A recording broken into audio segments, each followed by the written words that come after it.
you to take a sandwich with you, sir? I'll get drive-through. All right, we're the huge movie fanatics here, continuing our Batman movies reviews with 1995's Batman Forever. Pretty much after Tim Burton destroyed Batman in a lot of ways, Warner Brothers said, okay, well, actually, Tim Burton had some producerial credit for this or something. He was involved with the script process until he quit, basically. So they just, so they were I think it's working just, on it? he was going to do it, and I'll get to what I know about that. Okay. Anyway, I was getting older and not necessarily too keen on it, and I had seen, the only thing I can remember is up to its release, I saw, because at the end of both of the Schumacher ones, at the end they wear these stupid, Batman wears kind of normal costume for the rest, and then they put on this stupid gray super suit, like Batman and Robin for the ends. So I'd seen pictures of the end super suit, which is, I don't really particularly, it's a little too super for me, and I was like, not knowing that was just going to be for the end, and I was like, oh my god. I didn't even bother seeing it in the theater. I bought the tape. I think the VHS tape came out on Halloween, which is kind of cool because there's a Halloween portion of the movie. Yeah. It's like, happy Halloween! So, Christ, I don't know about, I guess I'd go 2.5 for 3. The direction that was taken with the neon and shit, I don't really like the I don't really like the, I think, like we covered before, I think Tim Burton's Gotham was the best. And I think Joel Schumacher's Gotham is, I think, the worst for me. I think that this is just the neon, whatever the hell's going on. I just think it's stupid. What I think the strengths are is somehow the movie does manage to actually go to do, I think, all these, well, it doesn't show. See, they made the choice, which was good, to not show how both the Riddler and Two-Face became how they are. They just showed how the Riddler becomes, and Two-Face is just that way from the beginning. You see this little brief clip of, although Batman tried to save, we see a little, because we get like 10 seconds. That was such a movie story. studio moment where they were like, well, no, aren't people going to ask why he got like that? Oh, you're right. We'll film this. That'll explain 3 seconds of a news broadcast, yeah. Although Batman tried to save him, his face, and he just puts the folder on. Yeah, which doesn't even cover, if it had been like a perfect the splash, sprays a majority of his face. That's so fun, isn't that dumb? That is a really bad scene. Man. I noticed that when I was 10, and I was like, wow. I was like, that doesn't make sense. That's not right. Yeah, pretty much. I think the movie's got strengths. I do think what they do with Robin, I don't like Robin. To me, Batman is what he is in the first 2, and then the 2 Christopher Nolan ones, and obviously probably the 3rd. I don't like Robin. Yeah.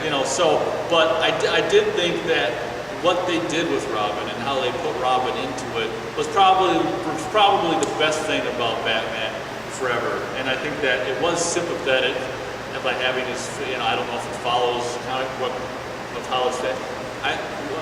Comic books aside, I thought that you did care for him, you did feel for him, and I thought that the best thing about Forever was the Robin aspect. Why don't you continue on? I also give it 2.5. It's better than you'd expect, and at the time, I loved it. I was a huge Jim Carrey fan back in the day. Oh, Christ, I forgot about that. Yeah, I wasn't, I still am not. I think Jim Carrey is one of the best things, as the Riddler in the movie, is one of the best things about the movie. He's such a great villain, and he totally embodies that character. That character is larger than life and irritating and all this kind of stuff, and he's supposed to be a thorn in Batman's side more than a real force to be reckoned with, and that's what he is in the movie. Two-Face is the force to be reckoned with, and the Riddler is the brains, and that's how it should be. That said, the biggest problem with the movie is freaking Two-Face, because he is not Two-Faced. Two-Face is he is physically... Oh, he doesn't have 2 personalities, he's just a bad guy. He's a bad guy, and you see him sitting there with the coin, flipping it until it gives the decision he wants. And I'm like, that's not Two-Face. Two-Face is supposed to be both Bruce Wayne's good friend, or Batman's good friend, and also his worst enemy. And you don't get that at all, except for one scene at the end where Tommy Lee Jones is like, "Oh, thank you, Batman. You're always there for me." And then Batman fucks him over by flipping all of the coins, and he's like, "Ah!" And that silly scene where he just murders his friend, his so-called friend. I thought that was a bit funny. Isn't Batman? This is something that I want to touch on with the other ones. Batman is, in the comic books, has a code. He will not kill anybody. He will bring them to justice. That's what the idea of Batman is. And in Batman, the first one, he's just killing people left and right. Like Who's he killing? Oh, like all Joker. the Joker's like gang and whatnot. Who did he kill? Like the guy who flings him down into Oh, at Batman's the pushed end? down into the bell, and then you see his legs come up, grab the guy, hit him in the head, and then he drops the guy. Okay, well, he killed him. I know that. That guy is so dead. And Probably he still totally did it. alive. And then the Joker, he just like maniacally kills. And I'm like, and he's going through and doing this in the second one. And so then you get in this Batman, he's not really doing that. He's more like a little closer to the Batman in the comics, not being so much of a brute. And then he just kills his friend. I was like, that's weird. I do like Nicole Kidman in the movie. She was a great female counterpart to Bruce Wayne. Val Kilmer wasn't my favorite. I don't know, he sort of seemed flat. They sort of redo the So origin did Nicole story. Kidman. Oh yeah. That's one thing I wanted to comment on. I thought, I hear you going, Yeah, I know, right? shit. I thought that was kind of cool how they went back and did that. Yeah, this is sort of the first reboot. Like, they redo a little bit of Batman's origin story and how it reflects to the Robin, which I think Robin in the movies is done better than the Robin in the comics, even though I ultimately like the comic books more. Deciding to make him in his 20s instead of being a 12-year-old, like that gets a little into the creepy zone in the movie. Like, Too bad. remember that Bruce Wayne, that billionaire who just took a 12-year-old under his wing, and like that just sort of seems a little weird and creepy in the movie, or would have seemed weird and creepy, being that he was another adult. Like, Yeah. Would have been it's like, not quite as creepy. Like it's just like Michael why Jackson. is this billionaire suddenly hanging out with this little boy who has this tortured past? Isn't that kind of weird? That is really close to the comics, though. Robin's parents do get killed. I don't think it was by Two-Face though. But at the circus during a shootout, actually it might have been Two-Face. I think they actually do have that right. Holy shit. But I do like Chris O'Donnell as Robin in Batman Forever. So yeah, there's that. Before I forget, Elliot Goldenthal. He did the music for the score. both of I was the going to say the Schumacher score. movies. I was literally, that was the next thing I was going to say. Was the score in this movie is epic. It's great. Yeah, it's like there's a scene where it's like they're in the city and it's like Batman, and he's up there and it's like the cue for that, and he flies down into there, and that's when he saves Robin from the gang or whatever. Yeah. And it's like, That's even gang. It's in the second one too, or the Batman. it's like the black light. Yeah, Super. they're rave gang. This is a rave gang with motivation. Yeah. And, Batmobile.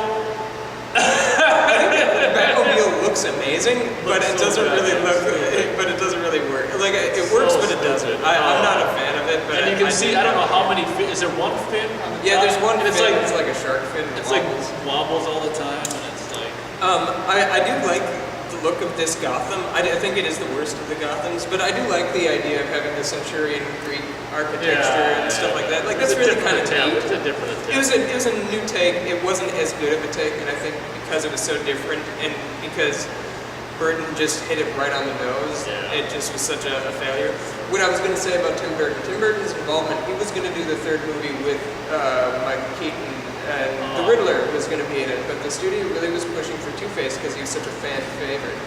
And so he was like, no, I won't do it. So he pulled it, but he decided to keep his name on it as a producer. When he went, Keaton went, so then they brought in Val Kilmer, and they kept the Riddler stuff. But that's why the Riddler stuff works kind of so well in the movies, because that was the stuff really well developed. And then the Two-Face thing was just thrown in there, and it was forced. Blatantly, you can kind of see that too. Yeah, it was forced in the movie and it didn't need to be there. I like Two-Face's thugs that have the hockey mask, or it's not a hockey mask. It's a burglar mask that's half red and half white. His whole damn apartment or his Or house. yeah, it's his got one half side. Yeah. He's got one girlfriend for each half, which is kind of cool. Yeah, I really like Drew I'd like to Barrymore. see his little- Drew Barrymore was amazing in that. Yeah, that's a year before Scream. Yeah. So yeah, there's the production in the movie I do kind of like. It's just so different that it kind of like had this been the first attempt at Batman, I might have liked it a lot more. But I just got so used to Tim Burton's view of Batman. Yeah. But yeah, I give it 2.5. It was a solid attempt. It didn't really pan out in a lot of places. Mainly for me, the Two-Face stuff, because Two-Face is my favorite comic book character, and he was just so bastardized that I just couldn't gain enjoyment from it. And God, that looked so dumb, didn't it? I kind of like the look of it, but at the same time, it does look dumb, like because it's not at all realistic. Like I don't know why that bothers me that it's not realistic. It should. But this is the problem with the Batman movies. You get one really great villain in the Joker. You get another really great villain in Catwoman, and the other one is just so piss poor. Then in this one, you get the great Riddler, but then Two-Face is just done so sloppily that Schloppily? yeah, it's like a schlocky and sloppy. So Yeah. it's schloppily? Okay. Yeah, I was not impressed, and the more I see it, the more I dislike it and whatnot. So I'm gonna give it 2.5. All right, me 2.5. I don't want to go for 15. That about does it. Don't mess with Texas. Texas. Riddle me this. Yeah. Riddle me this.